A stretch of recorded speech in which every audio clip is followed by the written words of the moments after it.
한 주간 또 안녕하셨습니까? 오늘은 요한복음 19장 19절부터 22절까지 말씀으로 예수님의 십자가 돌아가심의 그림으로 말씀을 한번 전해보겠습니다. 예수님 십자가 돌아가심은 목요일 최후의 만찬 이후에 체포되시고 십자가의 사형 집행에 이르기까지 12시간이 채 걸리지 않는 아주 속전속결의 재판으로 진행되었습니다. 토요일을 지나 일요일에 부활하시고 제자들과 같이 지상에서 40일간을 지내시다 하늘로 승천하시며 다시 오실 것을 약속하시면서 떠나셨습니다. 오늘은 첫 번째는 예수님 십자가의 위에 박힌 죄패 나사렛 예수 유대인의 왕이라는 죄패의 글씨를 가지고 말씀을 첫 번째 전해 보겠습니다. 빌라도가 사형을 집행 언도하기 전에 예수님의 십자가 위에 죄패의 문구가 있습니다. 세 가지 언어로 기록된 나사렛 예수 유대인의 왕이라는 글귀를 보고자 합니다. 예수님을 십자가에 못 박은 유대인들이 볼 때는 나사렛 사람 예수는 유대인이 왕이었는데 백성들이 그를 죽였다라는 의미가 될 것이고, 하나님 편에서 볼 때는 유대인의 왕인 예수님이 백성을 구원하기 위하여 죽으셨다라는 의미가 될 것입니다. 말씀은 요한복음 19장 19절에서 22절까지 말씀으로 같이 한번 읽어보겠습니다. 빌라도가 패를 써서 십자가 위에 붙이니 나사렛 예수 유대인의 왕이라 기록되었더라. 예수께서 못 박히신 곳이 성에서 가까운 곳으로 많은 유대인이 이 패를 읽는데 히브리와 로마와 헬라말로 기록되었더라. 유대인이 대제사장들이 빌라도에게 이르되 유대인의 왕이라 쓰지 말고 자칭 유대인의 왕이라 쓰라. 빌라도가 대답하되 내가 쓸 것을 썼다 하니라. 이는 히브리와 로마와 헬라어로 기록이 되어 있습니다. 제일 위에 히브리어는 당시 유대인들이 사용하던 언어로서 그 종교를 가리킵니다. 예수님으로.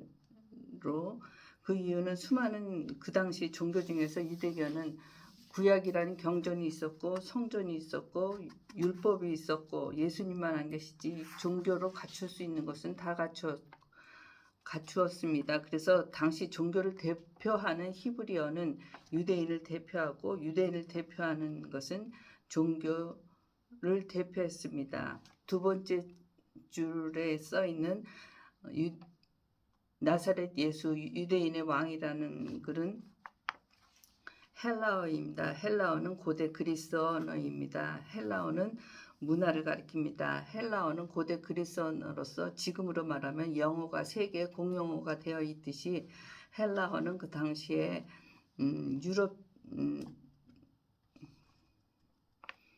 로마가 통치하는 시대의 세계 문화적 언어로 사용되었습니다. 그래서 헬라어는 문화를 가리킵니다. 셋째는 라틴어로서 라틴어란 고대 로마어입니다. 로마어는 로마 사람들이 쓰던 언어입니다. 로마 사람들의 가치는 뭐냐 하면은 어디를 가든지 그곳을 정복을 하여서 모든 지중해 연안인 모든 유럽의 패권을 로마가 차지하고 있었습니다. 그래서 로마는 정치를 대표하는 것입니다. 예수 그리스도는 바로 종교, 정치, 문화, 세상의 중요한 세 영역의 그들이 바로 예수님을 십자가에 못 박았습니다. 예수님은 그들을 위해 죽었고 인류를 위해 죽으셨습니다. 이 말이 무슨 말씀인지 잘 이해 안 가시는 분들도 계실 것입니다. 이제 처음으로 교회 들어오시고 그러신 분들은 잘 이해가 안 되시겠지만 조금 지나고 조금만 관심을 가지시면 곧 이해가 되시기를 축원드립니다. 이 십자가의 죽으심에 중요한 역할을 한 빌라도의 재판 과정을 보겠습니다. 제가 지금부터 세 줄을 읽을 건데 무슨 말인지 한번 그냥 이해가 되시든 안 되시든 자세히 들어봐 주시기 바랍니다. 따로 설명을 드릴 것입니다. 예수님은 체포되셔서 가야바의 장인 안나스 대제사장에게 끌려갔습니다. 신문을 받으신 후 안나스는 예수님을 결박하여 그해 대제사장인 가야바에게 보냈습니다. 대제사장 가야바와 사내들인 공회원들은 예수님을 빌라도에게 끌고 가서 로마 법으로 재판을 해달라 부탁을 했습니다. 무슨 말인지 그쪽 문화를 좀 알아야지 이해가 될 수 있는 거라 잠깐 보충 설명을 드리겠습니다. 당시에 예루살렘 지역에 오랫동안 대제사장을 지낸 안나스라는 사람이 있었습니다. 여러 가지 이유로 이제 대제사장직을 내려가야 되는데 이 사람이 그냥 내려가는 게 아니라 자기 사위를 대제사장 자리에 앉히고 자기는 내려갑니다. 제사장 자리를. 그래서 사위가 가야바가 대제사장이 됩니다. 그런데 재판을 한다거나 여기 대제사장한테 제사를 드려 오거나 그런 어떤 일이 있어도 일단 장인인 안나스가 심사를 거친 후에 사위 가야바에게 보내면 그때서야 가야바는 자기의 대제사장 역할을 하는 것입니다. 그러니 실세는 안나스고 그렇습니다. 그러니까 맨 처음에 예수님을 끌고서 안나스에게 가니까 안나스가 딱 보니까 자기가 하기에는 좀 너무 큰일 아닙니까? 그러니까는 사위 가야바에게 보냅니다. 그러면 가야바는 혼자 결정하는 것이 아니라 우리나라도 큰 일을 결정을 할 때는 대통령과 국회의원 뭐 정족수 뭐 이런 식으로 가야바 혼자 결정하는 게 아니라 당시 이스라엘의 최고 법기관인 사내들인 공회라는 것이 있습니다. 사내들인 공회의 공원들과 같이 의논을 해서 판결을 내리게 되는 것입니다. 그래서 가야바에게 보내진 예수님은 사내들인 공인들과 같이 의논한 결과 이것은 예수님을 로마 그 당시에 그 지역을 총괄했던 로마 총독 빌라도에게 보내기로 결정을 합니다. 왜 그러냐면은 당시에 로마는 자기 속국들을 어떻게 관리를 했냐면은 애지간한 거는 그 그 나라의 전통 문화를 소중히 보존해 줍니다. 그리고는 가장 용서 못하는 것은 로마에 대들거나 로마를 엎으려고 하는 정치적인 것에 대해서는 아주 철저하게 하였지만 다른 것은 거진 용서해 주었습니다. 그러다 보니까 정치범이어야지만 사형 언도를 내릴 수가 있는 것입니다. 그런데 그 정치범의 재판은 오로지 로마 총독만이 할 수 있는 거기 때문에 가야바 대제사장과 사내들인 공회의 공인들은 예수님을 당시 로마 총독 본디오 빌라도에게 보냅니다. 근데 본디오 빌라도는 처음부터 예수님의 재판을 탐탁히 여기지 않아서 예수님이 오셨을 때 너희들이 알아서 재판에서 너희들끼리 다 결정해라 라고 다시 돌려보내고 싶었습니다. 그러나 이 대제사장들과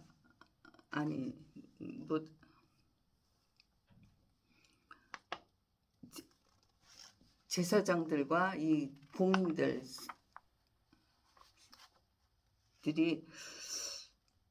도무지 물러나질 않는 것입니다. 그러면서 예수님을 끌고 와서 정치범으로 모른 제목이 뭐냐면은 이 사람이 유대의 왕이라고 했다는 것입니다. 왕이라고. 그래서 정치범이니까 여기서 판결을 내려서 사형 언도를 내려달라 그러는 것입니다. 너무나 강력했기 때문에 빌라도가 받아들였습니다. 거기서 또 인심을 이룰 수가 없는 빌라도의 또 입장이 있는 것 같습니다.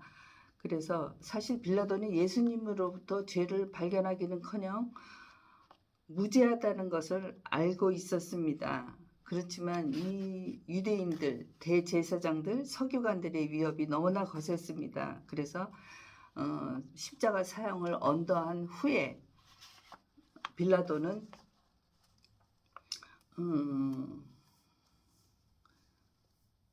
유대인들에게 수치를 줄 목적으로 십자가 위에 죄패로 유대인의 왕 나사렛 예수라고 땅땅땅 죄패를 그렇게 붙이는 겁니다. 세 개의 언어를까지 써서. 그러자 유대인들과 제사장들이 또 반발을 하는 겁니다. 유대인의 왕 앞에 자칭이라는 말을 쓰라는 것입니다. 자칭 유대인의 왕 나사렛 예수라고 쓰라는 겁니다. 그런데 당시에 빌라도는 자기가 마음만 먹는다면 자칭 아니야 무슨 말이라도 다 쓸 수 있는 환경이었습니다. 왜냐하면 예수님을 따르던 그 많은 사람들이 전부 폭도로 변해서 예수님을 죽이라고 소리치고 있고, 예수님의 제자들, 썽썽했던 그 예수님의 제자들은 어디로 도망갔는지 한 사람도 보이지 않았습니다. 그래서 빌라도가 마음만 먹는다면, 고치려고 마음만 먹는다면 자칭 아니야 어떤 말이라도 넣을 수 있지만, 빌라도는 거기서 딱 부러지게 거절을 하고 내가 쓸 말을 썼다 하면서 싹 거절을 해버립니다. 내가 써야 할 것을 썼다라고 하면서 유대인의 요구를 거절했다는 사실은 평범해 보이지만 놀라운 일이라는 것을 깨달아 알 수가 있습니다. 깨달을 필요가 있습니다. 우리는 이것을 통해서 하나님의 주권적인 섭리로 이 세상이 돌아간다는 것을 깨달아야 알 수가 있습니다. 오늘도 보이지 않는 하나님의 섭리가 그분의 모든 뜻을 이루기 위해서 이루고 있다고 우리는 알아야 합니다. 이렇듯 빌라도가 십자가 처형을 언도를 한 뒤에 속에는 어떤 생각을 가졌었는지 모르지만, 그가 원했든지 안 원했든지 하여튼 빌라도는 예수님의 십자가 처형의 악역을 담당했다는 것은 사실입니다. 근데 이 빌라도가 세 가지의 언어로 죄패를 붙여서 히브리어, 유대인의 언어지만 라틴어와 헬라어는 이방인들 말이었습니다. 유대인들의 입장으로서는 예수님의 죽음이 유대인들 문제였는데 유대인들만 알면 되는데 3개 국어로 기록을 하는 바람에 예수님의 죽음은 이후로 여러 곳으로 퍼지게 되었습니다.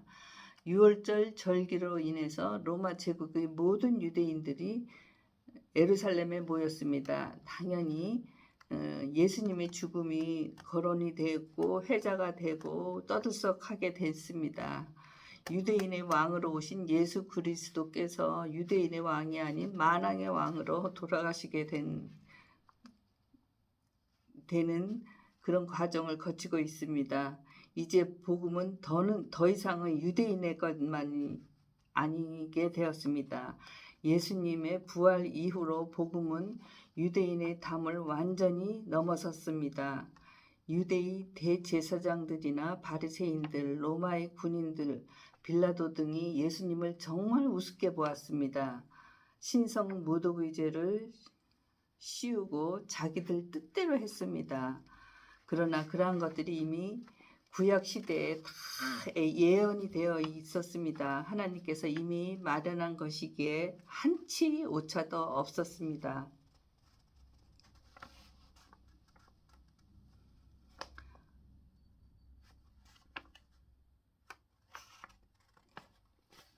한치의 오차도 없었습니다.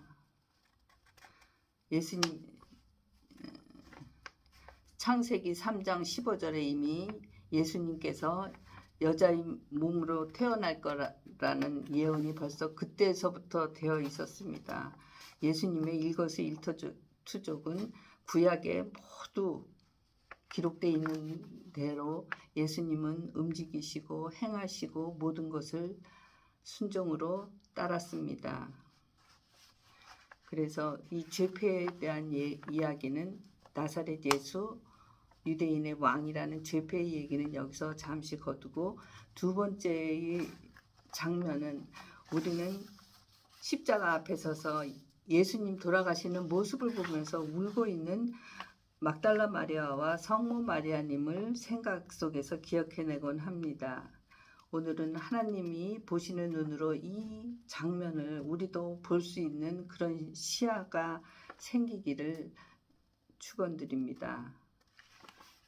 십자가 앞에 세 무리가 있는 것에 집중해 보십시오. 예수님의 십자가는 중동 지역의 작은 유대 땅 갈보리 언덕에서 십자가를 지셨는데, 하나님께서는 시대를 초월하는 온 인류에게 보여주시고 계십니다.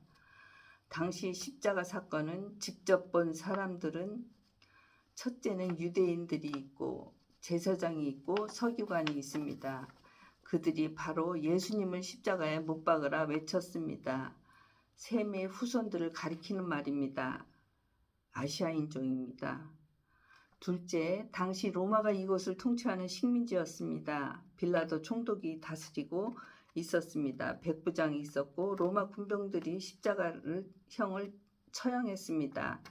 야벳의 후손들입니다. 유럽인들입니다. 셋째는 십자가 처형을 당하는 사람은 자기의 십자가를 지고 십자가 세워질 언덕까지 가야 합니다. 거의 갈고리 채찍으로 온몸이 피투성이가 된 예수님이 십자가를 지고 가시지 못하자 지나가던 사람, 구레네 사람 시몬을 시켜서 불러 예수님의 십자가를 억지로 지게 합니다. 성경에서 구레네 사람이라 하면 흑인을 말씀드리는 겁니다. 구레네 사람 시몬에는 함의 후손들로 아프리카인종입니다. 오늘도 이 십자가 앞에 세 무리가 있음을 성경을 전체를 통해서 우리에게 보여주고 있습니다.